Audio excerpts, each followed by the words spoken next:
ये ह्यूमनिज्म है या कैटिज्म है? हम तो ह्यूमनिज्म की बात करते हैं कि मनुष्य सबसे ताकतवर है, होमो सेपियंस है।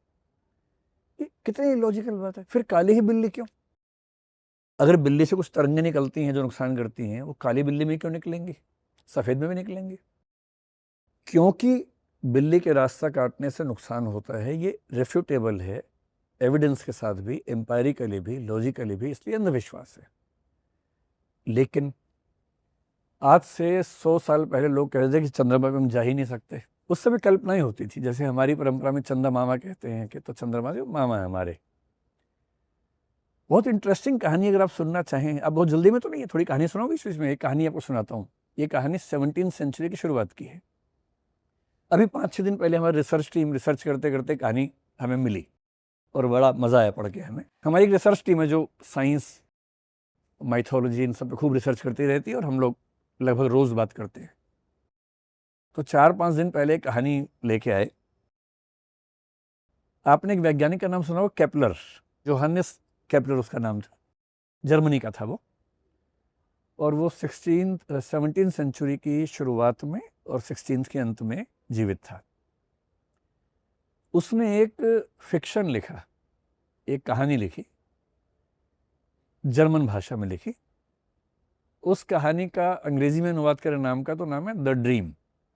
ठीक है। वो पहली फिक्शन वेस्ट की मानी जाती है, साइंटिफिक फिक्शन, साई-फाई जिसको बोलते हैं ना, पहला साइंटिफिक फिक्शन उसको मानते हैं। उसमें उसने क्या इमेजिन किया? इमेजिन किया कि एक बच्चा चंद्रमा पर पहुंच गया है और चंद्रमा पर एक पूरी बस्ती है, लोग रहते हैं वहां पर। वहां एक महिला रहती है।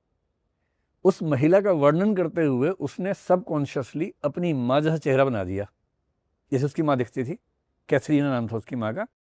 जितनी वो लंबी थी, जैसा उसका फेशियल एक्सप्रेशन से, उसकी माँ काफ़ी बुलंद महिला थी, समाज में काफ़ी पॉपुलर थी।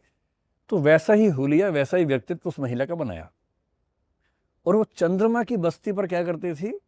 जादू। जादू का मतलब टोना भी, जादू टोना, ब्लैक मैजिक, वो सब करती थी। लोग उससे डरते थे। जादू का सामान बेचती थी बच्चों को। अब वो उपन्यास जब छपा, बल्कि छपने से पहले उसकी जब मैन्युस्क्रिप्ट बाहर निकलनी शुरू हुई, उसी के इलाके के लोगों ने पढ़ ली। वो ये नहीं समझ पाए कि ये एक फिक्शन है, उनको लगा कि एक सच है।